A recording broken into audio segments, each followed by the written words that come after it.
साधा आणि सोपा प्रश्न आहे की अध्यक्ष महाराज, या संदर्भामध्ये कुशल किंवा अकुशलचे जे पैसे आहे ते एका निश्चित कालावधीमध्ये देण्याची कायद्यात तरतूद आहे.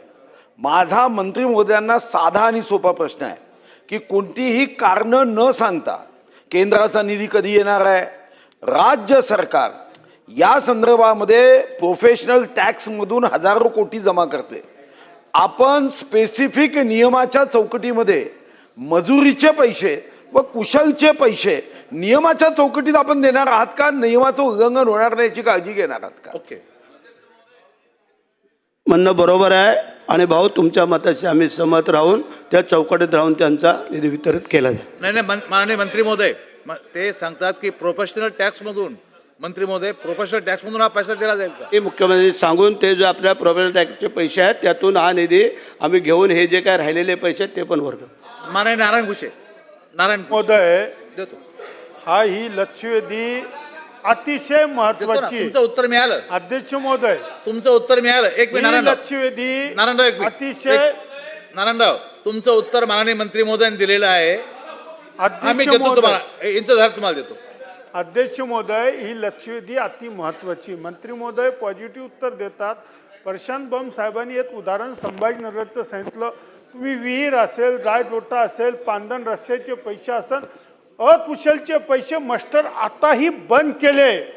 काय की एका गावात 20 कामं जर एका गावात चालू असले तर पुढच्या 21व्या कामाला मंजुरी देत नाही आणि त्याचं मास्टर निघत नाही. हा तर झाला अकुशलचा. पण कुशलचे तर विहिरी शेतकऱ्यांनी व्याजाने पैसे काढून शेतकऱ्यांनी विहिरी खोदल्या. आपण निर्णय घेतला 4 लाखाचं 5 लाख रुपये सरकार देतोय, मी अभिनंदन करतोय.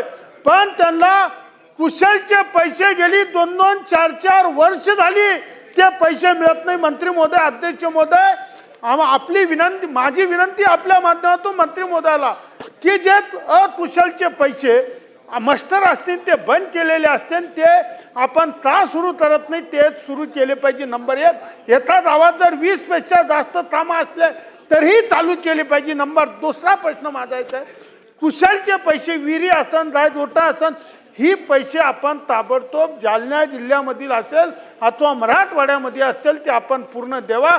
नाही तर बम साहेबांनी सांगितलं तुम्ही एका जिल्ह्याचा तुम्ही विचार करा, त्यांच्याशी मीटिंग लावा आणि तुम्ही माहिती घ्या की अकुशल आणि कुशलचे पैसे किती शेतकऱ्याचे असतील, जायदोट्याचे असतील, पांढन रस्त्याचे असतील, मातोश्री असेल, 85-15 असतील, ह्या सगळ्याच आपण येऊ घ्या अशी विनंती करतो.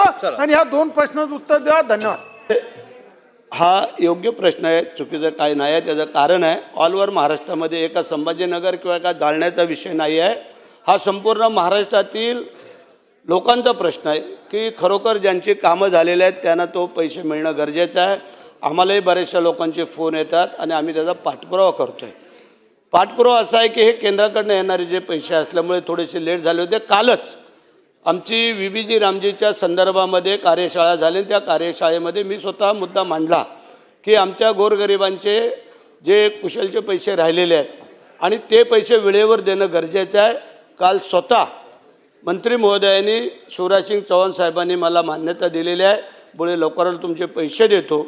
आणि आता जे तुम्ही सांगितलं तुमची मागणी मागच्या पासून आहे, बम कुठे गेले गेलं काय समोर आहे, तर त्यांनी सगळ्यांचीच ऑल सभागृहाची ज्यांचे पैसे राहिले ते आपल्या आमदारांकडे येतात, आमदारांना सांगतात. आता सुधीर भाऊ गेले का? सुधीर भाऊ पण.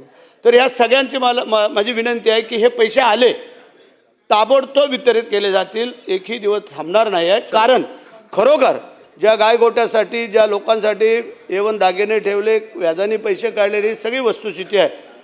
परंतु हे मोठे पैसे होते ते केंद्राकडनं येणं क्रमप्राप्त होतं. काल आम्ही मंत्री महोदयांना सुस्पष्ट समजावून सांगितलेलं आहे नवीन हे लावताना. आणि दुसरा मुद्दा, जे 20 कामं झाल्यानंतर 21वं काम आपल्याला करता येत नव्हतं, हे बरोबर आहे. कारण हे वरनच बॅन लावलेला असल्यामुळे. परंतु त्यांना तेही आम्ही सांगितलं, तोही काल मुद्दा आम्ही मांडला. कारण आम्ही लोकांनी ती कामं केली, सगळं झालं, तर ते आम्हाला खुलं करून देत आहेत. आणि तुम्ही जे जे सांगितलं आहे ती योग्य आणि ते पूर्तता करून देण्याची मी जबाबदारी घेतो. दुसरा मुद्दा, एक मिटिंग लावून याचा आम्ही पर्दाफाश करून कोणावरती अन्याय होणार नाही हे काळजी घेतो. कैलाश पाटील. अध्यक्ष महोदय कैलाश पाटील आता म्हणतात तुम्ही. मंत्री महोदयाने सांगितलं की ज्यांचे पैसे पेंडिंग आहेत आम्ही त्यांना सगळ्यांना देऊ. खरं आहे अध्यक्ष महोदय, पण माझा स्पेसिफिक प्रश्न असा आहे की विहिरी एखाद्या सिंचन विहीर केली त्यावेळेस त्यांनी 4 नंबरची मागणी केली, त्यावेळेस तो 4 नंबर अपलोड झाला नाही. मग त्या दिवशी 4 नंबर अपलोड झाला म्हणजे त्यांनी विहिरीचं काम थांबवायचं का? त्यांनी विहीर पूर्ण करून घेतली. आता जी रामजीमध्ये 2 वेळा परत फोटो काढा म्हणतात. मग आता त्यांनी परत मजूर उभं करायचे का तिथं? जी कामं पूर्ण झालीत त्यांना या अटीतून वगळणार का तुम्ही? कारण ती कामं पूर्ण झालेली आहेत. त्यावेळेस तुमच्या कर्मचाऱ्याच्या चुकीमुळे ते अपलोड झालेले नाहीत किंवा त्यांचं मस्टर जनरेट झालं नाही, त्यामुळं त्यांना पैसे मिळाले नाहीत. हा मूळ प्रश्न आहे की त्या लोकांची कामं पूर्ण झाले त्यांना 2 वेळा फोटो काढण्यापासून तुम्ही वगळणार का? आणि दुसरा महत्त्वाचा प्रश्न, FTO जे करतात कुशलचे, सध्या रोजगार हमी खातं फक्त सार्वजनिक कामं म्हणजे जिथं रस्त्याची कामं आहेत यावरच काम करतं. फक्त वैयक्तिक लाभाच्या ज्या योजना आहेत म्हणजे शेतकऱ्यांच्या विहिरी असतील, फळबागा असतील, घरकुलाची योजना असतील, यासाठी कुणीही कुशलची मागणीच करत नाहीत. हे FTO जात नाहीत त्यात. त्यामुळे 2-2, 4-4 वर्ष पैसे मिळत नाहीत. त्यामुळं आधी कुशलचे पैसे आधी वैयक्तिक कामाचे पूर्ण द्यावेत, 100% राज्याचे संपूर्ण द्यावेत आणि मग सार्वजनिक कामाचे द्यावेत. यासाठी मंत्री महोदयांनी ठीक आहे. ठीक आहे, स्पष्टता चला. द्यावी. चला मंत्री महोदय बोलणार सर त्यानंतर. पाटील आपण सांगितलं ते बरोबर आहे, परंतु आम्ही काल ह्याच्यावरती मी सांगितलं मगाशी साधक बाधक चर्चा त्यांच्यावर केलेली आहे. आणि ह्या जे का आता VBG रामजीमध्ये 2025च्या या नव्या योजनेमध्ये ही जी मागील कामं आहेत ते आम्ही वर्ग करून घेतो आहे आणि कोणावरतीही हो ते पण आम्ही कमी करायचं ठरवलेलं आहे. तुमचं म्हणणं बरोबर आहे, कारण आम्हालाही ती कल्पना आहे. काही ग्रामीण भागात डोंगर भागामध्ये तर तिथं हे नसतं, त्याच्यामुळे काय करणार? ह्या सगळ्या गोष्टीचा विचार करून आम्ही योग्य मार्ग काढतोय, कारण एक गरीब कष्टकरी शेतकऱ्यांची योजना आहे. त्यासाठी आम्ही ते करतो आणि तुम्हाला सगळ्यांना न्याय देतो. काळजी करायचं कारण. चला बोलणार सर.